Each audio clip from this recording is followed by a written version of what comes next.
Olá, prezados alunos, quem está falando é o professor Esdras Bento e seguiremos com a nossa aula de grego instrumental.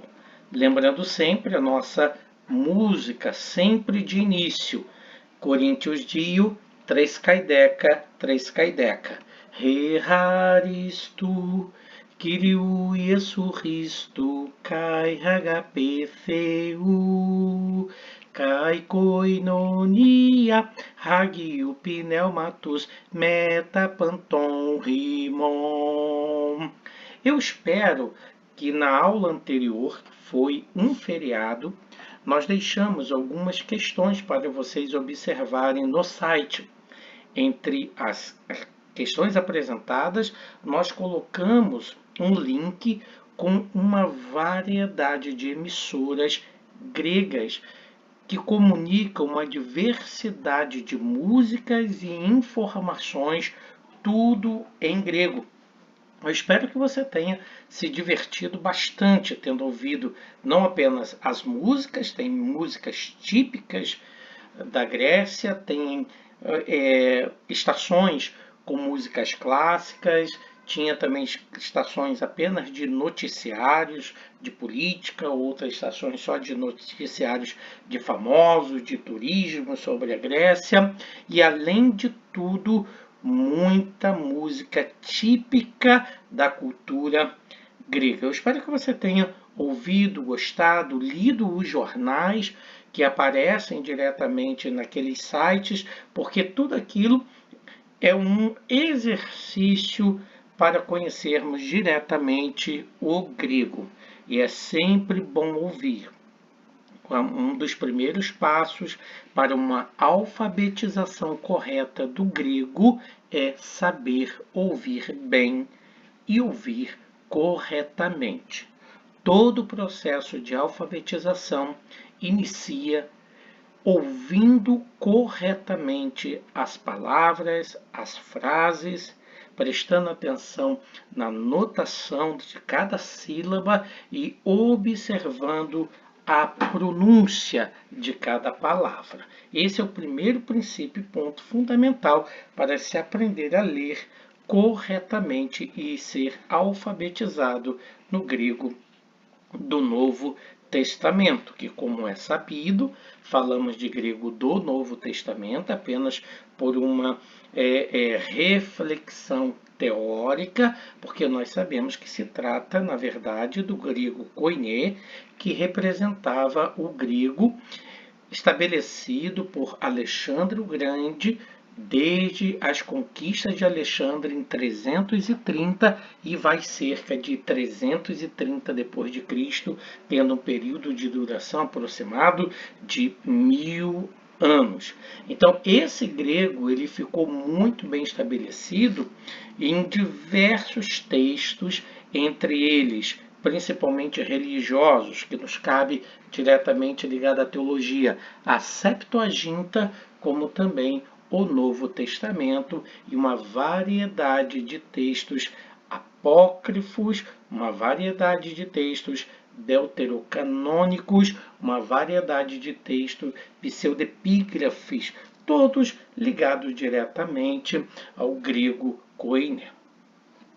O principal objetivo da nossa aula de hoje é reconhecermos as aspirações que se dividem em forte e branda, como também fazer um exercício de pronúncia das vogais com aspiração forte, com aspiração fraca e sem aspiração, para fazermos o reconhecimento das distinções entre a aspiração forte, a aspiração fraca, palavras sem aspiração que mantêm diretamente o mesmo som da palavra com aspiração fraca. Isso vai ficar claro durante toda a nossa aula de hoje. O que justifica estudarmos as aspirações inicialmente é porque toda palavra grega do Novo Testamento que inicia com vogal, ela vai ter um sinal em cima. Este sinal que chamaremos de aspiração, pode ser fraca ou forte, e dependendo do sinal, ele altera a pronúncia daquela sílaba ou daquela vogal. Então, para a leitura correta do grego koiné, é extremamente necessário reconhecer a função das aspirações, como também das pontuações nas frases. Entretanto, as pontuações nós veremos mais adiante e não na aula de hoje. A aula de hoje nós apenas nos concentraremos nas aspirações forte e fraca e como necessariamente essa aspiração forte ou fraca altera a pronúncia da vogal, da palavra ou então da consoante ro, quando então alguma palavra principia com esta consoante que recebe também uma aspiração. Deste modo, portanto, compreender as aspirações forte e fraca é indispensável para uma leitura correta do grego koiné. Aspirações. Já disse para você que toda palavra que principia por uma vogal, seja ou não ditongo, ou pela consoante ro, que é a única consoante que leva a aspiração, é assinalada com um sinal que se chama, em alguns manuais de espírito, outros manuais de aspiração. A ideia da aspiração é dizer se é aquela palavra ou aquela sílaba ou aquela vogal no início da palavra, se ela deve ser pronunciada de forma aspirada, como se fosse um R dobrado. Esses sinais, portanto, eles indicam se a palavra deve ser pronunciada de forma branda, isto é, sem mudança diretamente da pronúncia da vogal ou diretamente da sílaba, ou áspera, com mudança na pronúncia da sílaba ou pronúncia da vogal, que se chama, portanto, além de branda ou áspera, pode ser chamada também de fraca ou forte. Daí alguns chamam de espíritos e outros de aspiração. Diretamente, portanto, a aspiração é uma notação que aparece em cima de uma vogal ou da consoante ro, que vai diretamente indicar se aquela palavra deve ser pronunciada de forma fraca ou de forma forte, isto é, se ela possui uma aspiração ou não possui uma aspiração, se ela deve ser pronunciada como um R dobrado ou se não deve pronunciar como um R dobrado, mantendo a forma original daquela palavra. Deste modo, o grego reconhece duas formas de aspirações. A primeira forma é a aspiração branda ou fraca, também chamado de espírito fraco ou brando, que é representado por este sinal que lhe é comum na língua portuguesa, mas aqui recebe o nome de aspiração.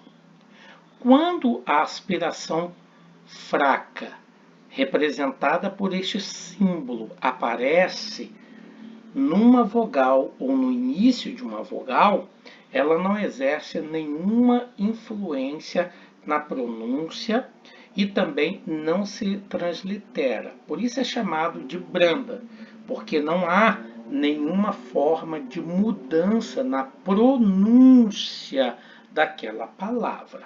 Por exemplo, leia aner, aner, aner, que significa homem.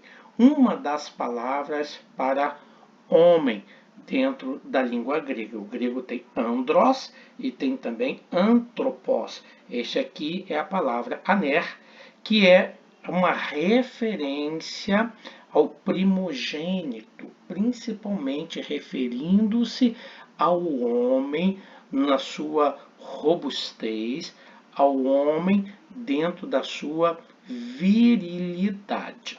É assim, por exemplo, que Paulo utiliza essa expressão para homem lá em 1 Coríntios 6, quando diz que nenhum sodomita nem efeminado herdará o reino de Deus. Uma das palavras ali para sodomita é a expressão acernocoites, que é uma referência diretamente ao homem na sua virilidade. Então, a palavra aner, se você observar, ela é formada por um alfa, por um ni, por um eta com acento circunflexo e com a consoante ro. Aner, repita, aner. Observe, portanto, que essa aspiração branda não altera o som da vogal A. A mesma coisa vai ocorrer aqui diretamente nessa palavra anoigo. Repita, anoigo. Repita, anoigo, que significa abrir, o verbo abrir. Nesse caso, você observa que a vogal A, ela não altera o seu som. Vem a aspiração branda em cima e, ao vê-la, eu posso pronunciar o A da maneira como ele se apresenta com o seu próprio som. Anoigo, que significa abrir. Veja a outra frase. HP, HP, HP. Mais uma vez, não há qualquer alteração no som da vogal HP. A mesma coisa ocorre com a aspiração ago. Ago, que é o verbo eu conduzo. Ago. A função da vogal A, a sua pronúncia, não se altera por causa da aspiração branda e apenas tem uma notação tônica por causa do acento tônico. Ago.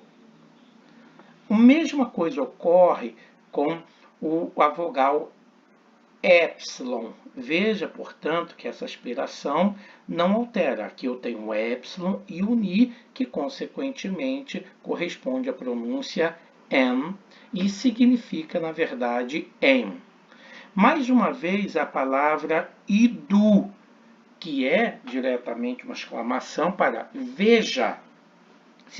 Se você observar, você vai notar que o alfa, o epsilon e o iota, todos se fizeram acompanhar com a aspiração branda e mantiveram o som original de cada vogal sem qualquer alteração. Aqui eu falei idu e não idou, porque você sabe que esse ditongo aqui é pronunciado apenas como U. Por isso, coloquei aqui, entre colchetes, a pronúncia idu, mas se translitera idu, como está aqui. Ok? Então, a aspiração branda, ela não exerce nenhuma mudança na pronúncia da palavra. Agora, a segunda forma de aspiração é a aspiração áspera ou espírito forte, que é representado por aquele mesmo sinal, mas de modo inverso. Toda palavra vogal ou toda consoante, ou toda vogal que principia com essa palavra, ou a consoante ro no início da frase, quando aparece com esse sinal, significa que existe uma mudança na pronúncia dessa vogal ou dessa consoante. Então, o espírito forte, ele torna a pronúncia da vogal ou da consoante aspirada ro como um H em inglês. Por exemplo, a marca daquela motocicleta famosa, Honda. Nós pronunciamos Honda e ela inicia com H. Essa aspiração diretamente, a sua pronúncia vai corresponder a esse H em inglês ou ao R em português, mas sempre é transliterado como H. Por exemplo, a palavra hora em português, a palavra hora de horário, ela inicia com H, com O, com R e com A, não é isso? Ora, você sabia que em grego a palavra hora é exatamente como nós escrevemos em português? Com uma única diferença. A aspiração que nós temos aqui, que é essa aspiração áspera, é o que corresponde ao R, como ao H. Como em português nós não pronunciamos a palavra H, nós lemos hora, mas no grego se escreve apenas hora, porque equivale ao ômega, com a aspiração forte, ao Rho, que corresponde ao nosso R, e ao alfa, que corresponde ao nosso A. Assim, em grego se fala e se pronuncia hora. Em português, a palavra hora é uma transliteração do grego, na qual o H representa a aspiração forte. Mas como em português o H não tem som, então nós pronunciamos hora, enquanto no grego se falava hora, ok? Então, toda vez que ocorrer a aspiração forte, você deve transliterar pela letra H, mas lembrando que tem som de R, como na palavra português carro, por exemplo. Veja essas palavras aqui embaixo. Rote. Como é formado o rote? Por ômicron, tau e epsilon. E assim eu tenho a aspiração forte, mais o acento agudo. Não é a pronúncia OT ou OTE, mas a pronúncia ela é rote e se translitera essa aspiração forte com H e se pronuncia esse H como se fosse dois R's. Então, na verdade, eu falo rote, que significa quando, um advérbio. Então, quando você observa diretamente, você percebe então que essa aspiração forte, ela altera o som da vogal ômicron. Então, eu não falo ote, mas rote, como está aqui. A mesma coisa ocorre com a palavra rodós. Aqui eu tenho o ômicron, o delta, o ômicron e o sigma final.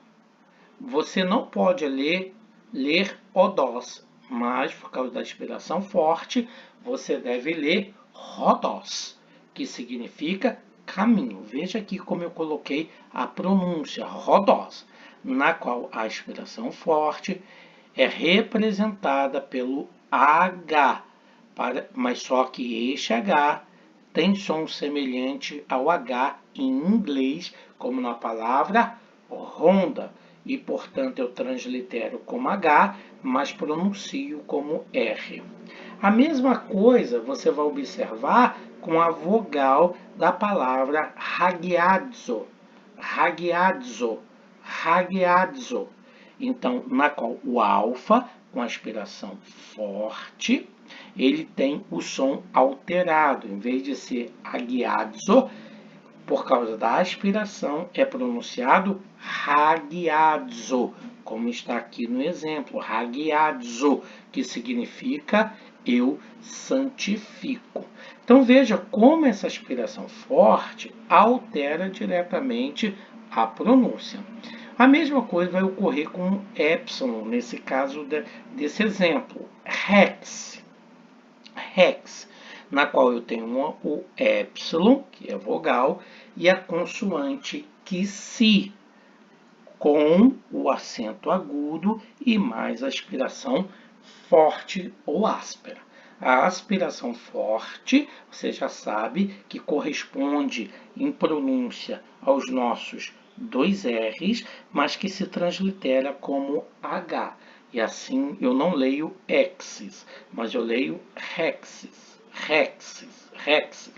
A mesma coisa com o pronome rimeis, rimeis, que eu vou ler reméis, não é isso? Reméis, na qual o eta vem sobre ele a aspiração forte que corresponde o H. Então eu leio reméis, que é nós. Deste modo, nós temos as vogais, como já tomamos como exemplo, de modo simples. A, E, I, O, U, O, no modo normal. Com aspiração branda, você vai perceber que eu continuo pronunciando o som dessas vogais da mesma forma que eu pronunciei sem aspiração.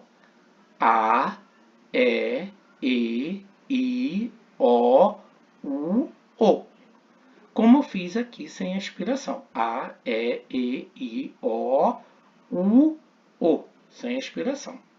Mas com a aspiração forte, eu já mudo. Ra, Ré, Ri, Ri, Ró, Ri, Rô. Percebeu, então, essa rápida diferenciação? Quando a aspiração branda vem sobre uma vogal, não se altera o seu som. Quando a aspiração forte vem sobre essa vogal tem o som aspirado. Essa aspiração corresponde na pronúncia como se fosse dois R's e equivale em transliteração à letra H. Vamos pronunciar mais uma vez? Aspirações diretamente branda, que equivale à forma da vogal sem aspiração, como está aqui. A, E, I, O, U, O.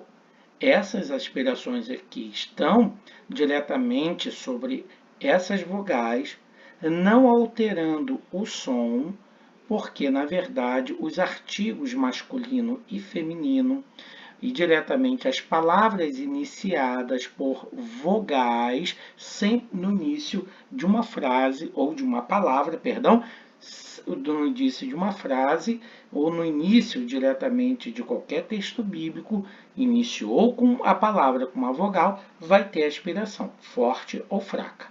Se tiver aspiração fraca, continua pronunciando como A, E, I, O, U e O.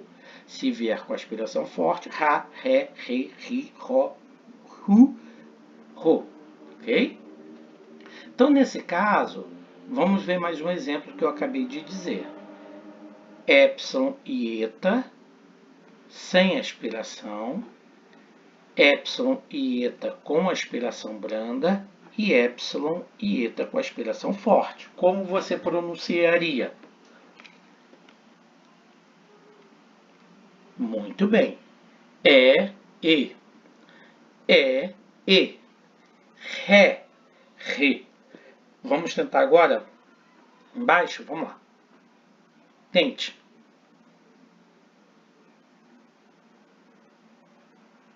Muito bem.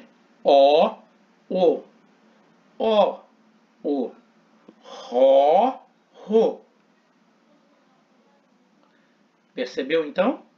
Então, a mesma coisa quando nós observamos o nosso alfabeto, você vai ver que a representação do nosso alfabeto não aparece nem com aspiração, nem com aspiração fraca, nem forte, porque não existe necessariamente propósito para isso.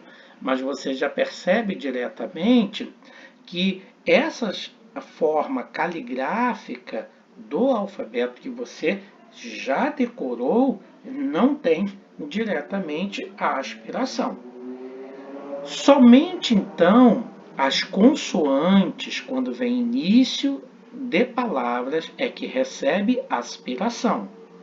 A única consoante que recebe aspiração é o Rho. Você lembra diretamente que eu já avisei sobre isso. Então, alfa, beta, gama, delta, epsilon.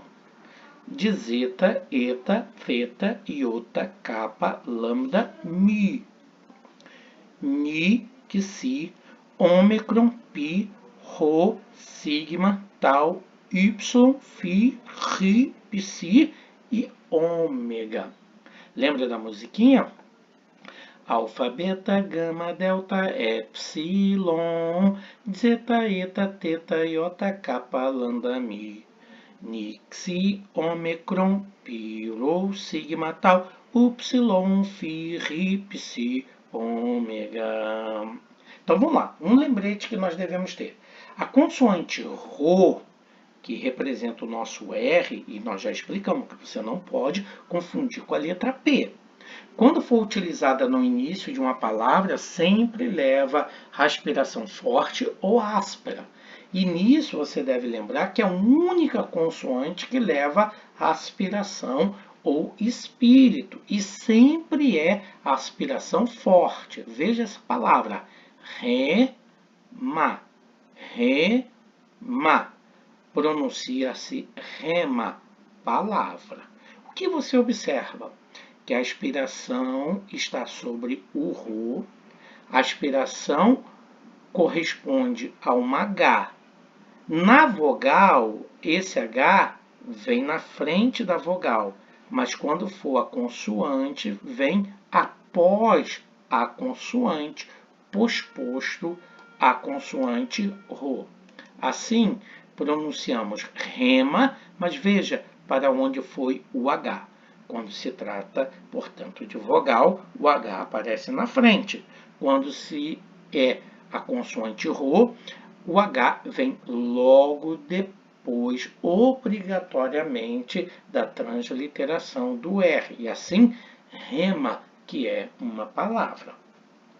Então, quer seja minúscula ou maiúscula, a aspiração forte sempre será transliterada por H posposto ao R, quando se trata da consoante Rho, ou an à frente da vogal, quando se tratar qualquer uma das vogais. Ou seja, no caso da consoante Rho, sempre depois do R e nunca antes, como nesse modelo aqui e nesse exemplo que está errado. Assim, a palavra riomai, olha só como nós transliteramos riomai.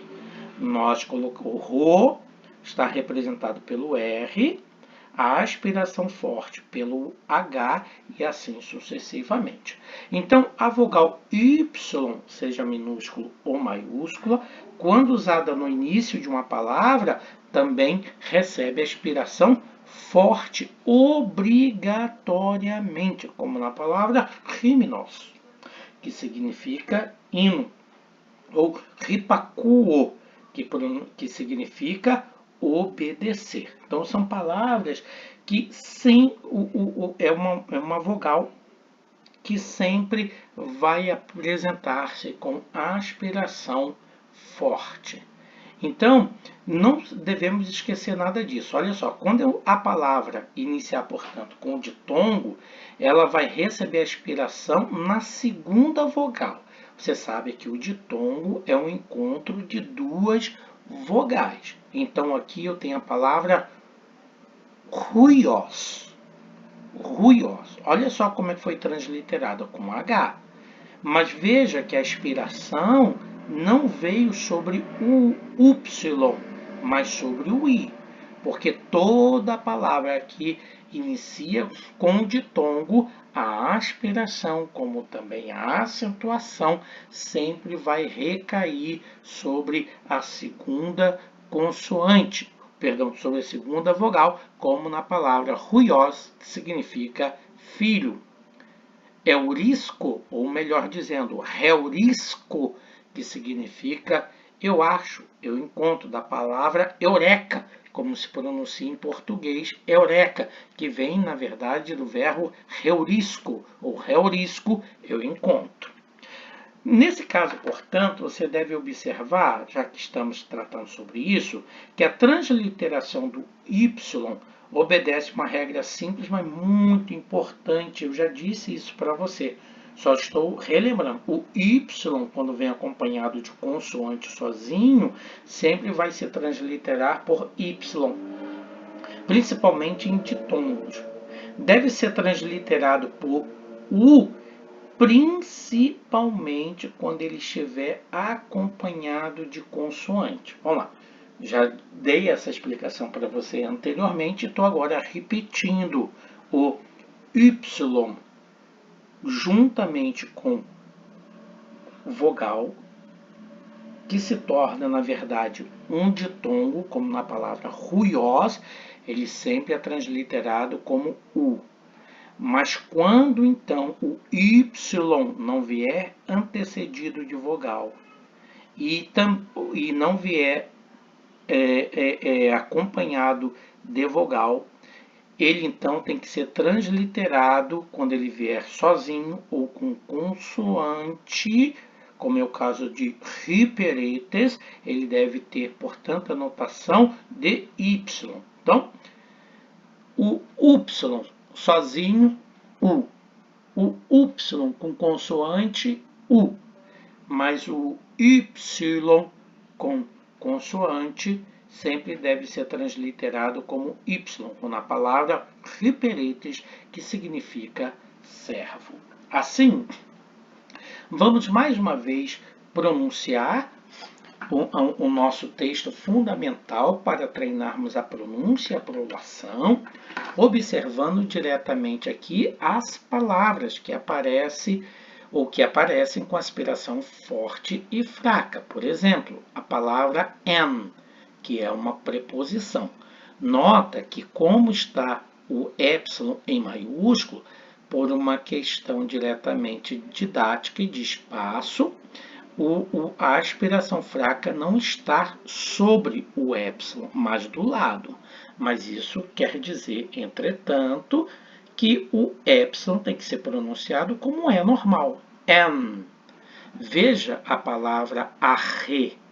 Da mesma forma, a pronúncia do alfa não é modificada. A mesma coisa com o verbo am. Veja diretamente que a aspiração branda sobre o eta não modifica. Am. Agora, veja que o artigo ro, o ômicron, tem uma aspiração forte. Então, ro, am, arre, am, ro, logos. Kai, ro, logos, am, proston, theon. Kai, theos, am, ro, logos. Observou, então? Então, procure pronunciar e observar. Am, arre, em ro, logos. Kai, ro, logos, em proston, theon. Kai, theos, em ro, logos. Veja aquela regra como nós falamos. Eu tenho aqui um ditongo, o ômicron e o Y. Então, a aspiração forte caiu para a segunda vogal, como há pouco expliquei. Então, aqui eu pronuncio rutos. Rutos em arre, proston, theon. Repita. Rutos em arre, proston, theon. Observe que aqui eu pronunciei ru por causa da aspiração forte, mas aqui eu pronunciei em por causa da aspiração branda, branda, branda. Então, rutos em arre, proston, theon. Panta de autu egênito, kai horis autu. Mais uma vez aqui, olha, o que eu encontrei aqui na palavra autu, de onde vem a nossa palavra automático. É dele mesmo, ele mesmo. Isso aqui, mais uma vez, autu é um ditongo, ao, e a aspiração branda veio para a segunda vogal, como a aspiração forte veio para a segunda vogal em rutos, ok? Rutos. Então, autu, ok? Veja aqui essa expressão ude. Veja, ude. Mais uma vez eu encontro aqui o ditongo, a aspiração sobre o U, não é isso? Porque quando aparece ditongo, a aspiração, a acentuação sempre vai para a segunda vogal e eu pronuncio ude. Mas aqui você observa que eu já tenho hem, epsilon com aspiração forte. Então, hem. E aqui eu tenho ró, ômicron com aspiração forte. Ró, gegone. Então, panta de autu egênito, carroriz autu egênito, ude hem. Ró, gegone. Apenas para lembrar que isto aqui não é uma aspiração, mas se trata de um outro sinal que você já conhece, o apóstrofo, muito comum em nossas palavras como copo d'água. Geralmente você não fala copo da água ou de água. Você coloca um apóstrofo para evitar a reunião de duas vogais, né? Então aqui seria de A ao tu. Então colocou-se o apóstrofo de alto, mas isso nós já observamos e vamos observar num outro momento. Apenas caso você tenha alguma dúvida, achar que está faltando uma vogal aqui. Não é que esteja faltando a vogal, porque aqui houve uma síncope, houve a perda de uma vogal substituída pelo apóstrofo, que realmente se semelha diretamente à aspiração branda, mas não tem essa função aqui. Então, panta de autu egênito, kairoriz autu egênito, ude hem ro gegonem. Agora veja aqui, aspiração branda, auto, olha aqui mais uma vez, na segunda vogal, porque é um ditongo, dizoe, veja que dizoe não tem aspiração nem branca, nem branda e nem forte. Por quê? Porque dizoe começa com consoante, assim como panta, theon, assim como roriz, assim como gegonen.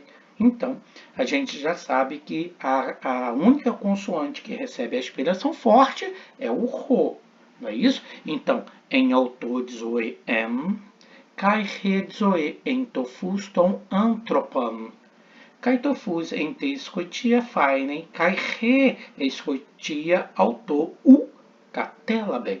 Lembre-se diretamente que é desse ditongo que nós pronunciamos como U, como eu já falei, que representa o U grego.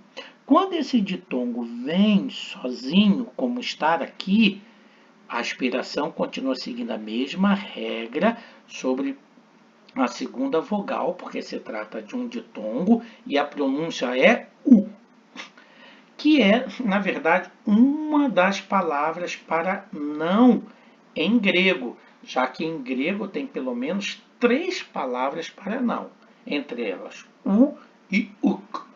Tá? Então, nesse caso específico, é a palavra não, mas se pronuncia u. Ok? Então, vamos lá. Em arre em rologos, kai rologos em prostão theon, kai theos em rologos. Rutos em arre prostão theon. Panta de autu egênito, kai roriz autu egênito uderhem. Rogegone em auto zoe kai redzoe em tofuston antropon. Kai tofus em tescotia fainei, kai reis roitia autu u catelabem. Lembra-se da nossa música? Reharistu, Kyriou Yesu Christu, Kai HP, Theu, Kai Koinonia, Hagiu Pneumatus, Metapanton, Rimon. Que Deus vos abençoe e até a próxima aula.